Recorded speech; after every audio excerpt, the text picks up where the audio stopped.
Welcome to the breakdown. Today we're going to be taking a look at gas station convenience stores. Now you probably say, I've gone to gas station convenience stores and I understand how they work, right? What's the business model and how do they make their money and how do they operate? Well, the truth is that they've changed dramatically even in the last 10 years. How gas stations make their money is very different. And it's even more pronounced when you look back farther, go back 30 years, go back 50 years and more. And the way gas stations operate are completely different. The way they make their money and their goal, honestly, are different than what they used to be. Right now, gas stations are so common that 93% of Americans live within just a few minutes of them. But there's a massive change underway. And we're going to take a look at that and let you know what you can expect in the future, maybe help you better understand how they operate, and more importantly, learn something new today.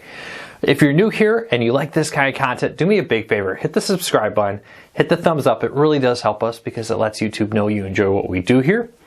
And hopefully we can help you learn something new. All right, so gas stations are an interesting topic. I've loved them most of my life because I like getting gas. But when I was in college, it was my part-time job. I worked at a gas station in a very commercial area, which was interesting. Weekdays it was absolutely slammed. But no one wanted the Sunday morning job. It wasn't very much of a residential area, very commercial. And honestly, you would sit there very bored on a Sunday morning, very few people coming in. Actually, a few times in a 5-hour shift, the first 4 hours, they actually paid me more than the total income that I made by selling stuff in the store. But the gas stations are very different. That gas station closed, not a big surprise, as the models have changed. The interesting thing is most gas stations no longer make money from gas, at least not a majority of their money. On average, as little as 3 cents and all the way up to as much as 15 cents per gallon is profit for the gas station. It's very interesting because taxes can actually account for significantly more profit, actually do. For instance, in Michigan, almost 42 cents per gallon is taxes. So your state and local governments are actually making more on gas than the gas station. But that's not their main goal anymore. You know, back in the day, we had these very small gas stations, pumps, and their goal was to move you through the gas station, sell you car-related things, and more. Now, as you probably know, we've transitioned to massive retail establishments that also happen to sell gas. So why is that change? Well, a few things. When you really consider it, there's not much. At 3 to 4 gallons or cents a gallon to 15 cents, if you sell 4,000 gallons of gas in a day, that's a lot of gas to move for a regular sized gas station. It's only about $100 in profit. That's really not enough to operate business at all, much less pay your employees and more. So more and more gas stations are moving into being food establishments, grocery stores, convenience stores, coffee shops, and more. It actually turns out that one of the main profit makers for coffee shop or for gas stations are the coffee shops and increasingly the food. That's why we see gas stations moving into having basically a fast food restaurant in there. Coffee is extremely cheap to manufacture and to make. You can make them in bulk and you can turn around and sell it at a high profit, even if you want to undercut places like Starbucks or Big B Coffee or whatever local coffee chains you have in your area. And that goes back to the way people are changing. For one, people don't need to go to the gas station as often. It turns out with cars becoming more efficient, gas is being sold less on average to the average person. Back in the day, your car may have got 18 miles to the gallon on the highway, you thought that was great. Now your car's getting 30, 40 plus miles to the gallon on the highway, or even an electric car, you don't need to go there at all. The other problem is, the other way that gas stations back in the day used to make a ton of money was by repairing your car. They would have the little repair shops and do basic maintenance on a car for you. Well, in 2020, 2021, whenever you're watching this, cars are a lot more difficult to fix. Very few people actually repair their own car. Even the idea of just putting a little bit of oil in it, it's not something most people do anymore. I'll be honest, when I was young, I did a lot of odds and ends on my car. Now, beyond replacing some windshield wipers and that kind of stuff, I really don't do much for my car anymore. I now mostly focus on the need to go and repair or or get somebody else to repair my car rather than going to the convenience store. So gas stations got hit very hard. The other thing that's hit them hard is GPSs. Gas stations used to be known as the place to stop to get help. Are you lost? Stop at a gas station. They'll know where to tell you.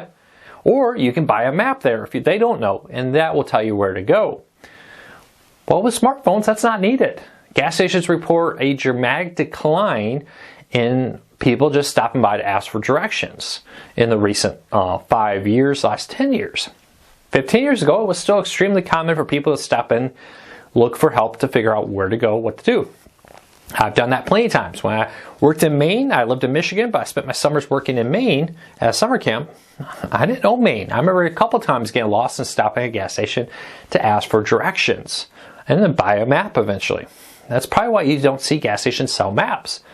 Phones. But this means that the three main reasons people would go to gas stations aren't there anymore. They don't need as much gas. They don't need to get directions like they used to. And for service parts and more. That's not needed anymore. That's why most gas stations have gotten completely rid of their service departments. Map sections are almost non-existent. And while fuel is still an important business, it's now mostly seen as a way to draw you into the store to get you to come inside. But this is also why they fought so hard to prevent drive-offs. A couple of drive-offs a week can severely hamper the ability for the gas station to even break even on gas. In a day and age where price wars are always happening, everybody's trying to undercut by a couple pennies, it's driven the profit margins of gas down to just cents. As they try to pull you in to buy that cup of coffee, get that candy bar, Monster Energy drink, donut, or maybe in today's world, whole pizzas and more. Now, to counter this, gas stations have done a few things. Number one is redesign the layout. From very small stores, if you remember the Clark gas stations in the Midwest, they were tiny little convenience stores, huge gas pump areas, to now massive convenience stores and maybe fewer gas stations.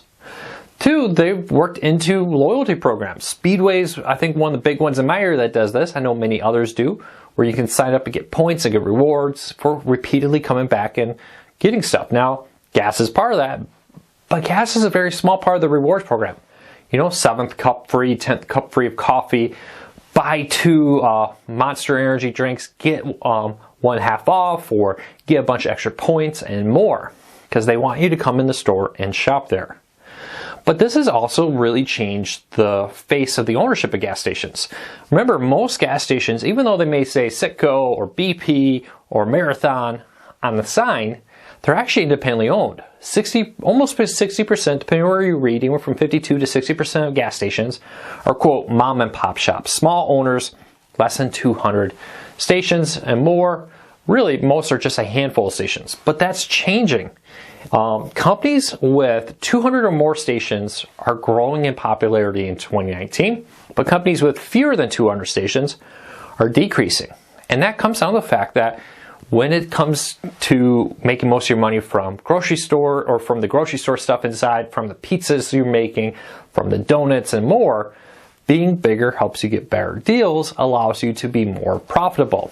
Having a rewards program, having more locations means more people join your rewards programs, means people are more willing to go out there and hunt them down.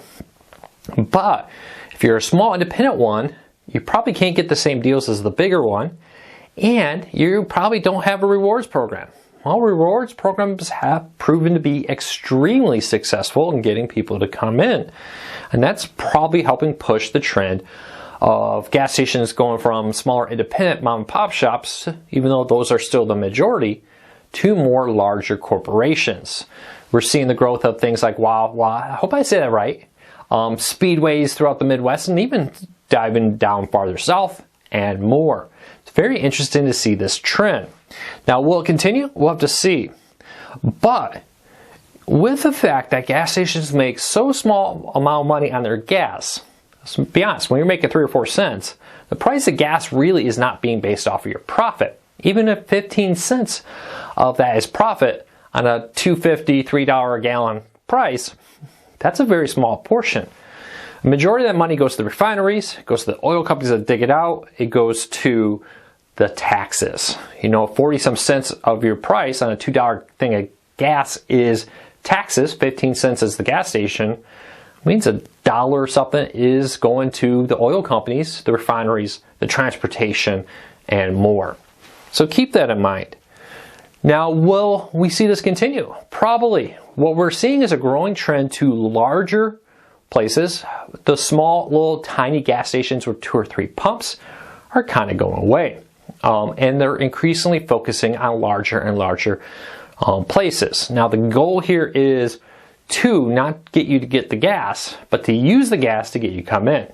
Without the ability to use the raising of repairing your car, giving you directions, or selling gas as a way to make the money, hey, probably watch the commercials nowadays for gas stations.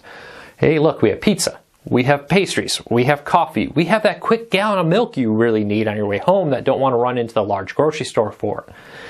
Keep that all in mind. Things are changing. So will we see gas stations continue to change? Yes, industry experts say that they will expect larger gas stations and larger corporations to continue to come in and buy up to remodel these older stations into bigger ones. We'll see how it all works out. Let me know, what do you think of how gas stations are transforming? Are you annoyed by the huge gas station stores inside, or do you enjoy them? I'll love to hear from you. If you're new here, do me a big favor, hit that subscribe button, hit that thumbs up. I really appreciate it. It really does help us because it lets YouTube know you enjoy what we do here. Thanks everybody for your support. I'll talk to you real soon.